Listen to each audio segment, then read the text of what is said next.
ദേശത്തിൻ്റെ അതിരുകൾ.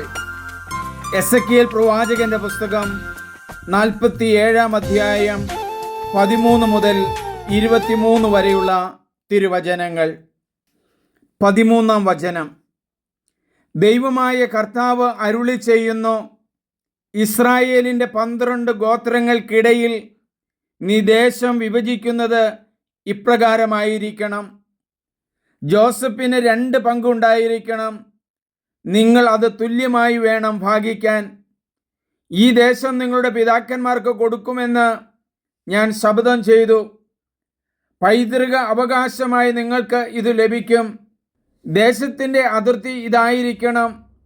വടക്കോട്ട് മഹാസമുദ്രം മുതൽ ഹെക്ലോൺ വഴി ഹമാത്തിൻ്റെ അതിർത്തി വരെ, അവിടെ നിന്ന് സേദാത്ത്, ബറോത്ത, ദമാസ്കസിൻ്റെയും ഹമാത്തിൻ്റെയും ഇടയ്ക്കുള്ള അതിർത്തിയിൽ സ്ഥിതി ചെയ്യുന്ന സെബ്രായിം, ഹൗറാൻ്റെ അതിർത്തിയിലുള്ള ഹാസേർ, ഹാത്തിക്കോൺ എന്നിവരെയും, അങ്ങനെ വടക്കേ അതിർത്തി സമുദ്രം മുതൽ ദമാസ്കസിൻ്റെ വടക്കേ അതിർത്തിയിലുള്ള ഹസാർ ഏനോൻ വരെയും, അതിനു വടക്കുള്ള ഹമാത്തിൻ്റെ അതിർത്തി വരെയും.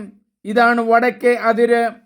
കിഴക്കേ അതിർത്തി ദമാസ്കസിൻ്റെയും ഹൗറിൻ്റെയും ഇടയ്ക്കുള്ള ഹാസാർ ഏനോൻ മുതൽ ഇസ്രായേൽ ദേശത്തിനും ഗിലെയാദിനും ഇടയ്ക്ക് ജോർദാൻ വഴി കിഴക്കേ കടലും താമാറും വരെയും ഇതായിരിക്കണം കിഴക്കേ അതിര്. തെക്കേ അതിർത്തി താമാർ മുതൽ മെരിബാത്ത് കദേശയിലെ ജലാശയം വരെയും, അവിടെ നിന്ന് ഈജിപ്ത് തോട് വഴി മഹാസമുദ്രം വരെയും ഇതായിരിക്കണം തെക്കേ അതിർത്തി. ഹിമാത്തിൻ്റെ കവാടത്തിനു നേരെ വരെ മഹാസമുദ്രമായിരിക്കണം പടിഞ്ഞാറേ അതിർത്തി.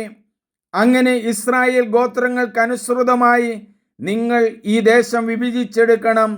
നിങ്ങൾക്കും നിങ്ങളുടെ ഇടയിൽ താമസിക്കവേ കുട്ടികൾ ജനിച്ച് അവിടെ പാർക്കുന്ന വിദേശീയർക്കും പൈതൃക അവകാശമായി അത് പങ്കുവയ്ക്കണം. അവർ നിങ്ങൾക്ക് സ്വദേശീയരായ ഇസ്രായേൽ മക്കളെ പോലെ ആയിരിക്കണം. ഇസ്രായേൽ ഗോത്രങ്ങൾക്കിടയിൽ നിങ്ങളോടൊപ്പം അവർക്ക് ഒരു അവകാശം ലഭിക്കണം. പരദേശി പാർക്കുന്ന ഗോത്രം ഏതോ ആ ഗോത്രത്തിൽ തന്നെ അവന് ഓഹരി കൊടുക്കണം. ദൈവമായ കർത്താവ് അരുളി ചെയ്യുന്നു. ദൈവമേ, എസെക്കിയേൽ പ്രവാചകനിലൂടെ രാജ്യങ്ങൾ തിരിക്കാനുള്ള അതിർത്തി ദൈവമേ അങ്ങ് തന്നെ കാണിച്ചു കൊടുക്കുകയാണല്ലോ.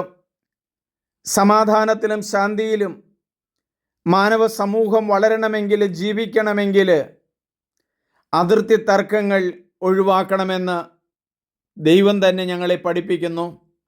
ദൈവമേ, രാജ്യങ്ങളുടെ അതിർത്തികൾ തമ്മിൽ യുദ്ധങ്ങളും പ്രശ്നങ്ങളും ധാരാളമുണ്ട്. ഞങ്ങളുടെ വീടുകളുടെ അതിർത്തികൾ തമ്മിൽ പ്രശ്നങ്ങളുണ്ട്. വ്യക്തികൾ, സ്വന്തം പിതാവിൻ്റെ മക്കൾ തമ്മിൽ അതിർത്തി പ്രശ്നങ്ങളുണ്ട്. ദൈവം ഈ അതിർത്തി പ്രശ്നങ്ങളെല്ലാം അങ്ങയുടെ തിരുമുമ്പിൽ സമർപ്പിക്കുന്നു. ദൈവം നൽകിയ ഭൂമിയെ വെട്ടി നുറുക്കാനുള്ളതല്ല, പങ്കുവയ്ക്കാനും സ്നേഹിക്കാനും കൊടുക്കാനുമുള്ളതാണെന്ന് ബോധ്യപ്പെടുത്തണമേ. സമാധാനത്തിൻ്റെ ഒരു ഉപകരണമാക്കി ഞങ്ങളെ മാറ്റണമേ. ആമേൻ. സ്നേഹമുള്ളവരെ, നിങ്ങളെല്ലാവരും ഇത് പങ്കുവയ്ക്കണം, ഷെയർ ചെയ്യണം, സബ്സ്ക്രൈബ് ചെയ്യണം.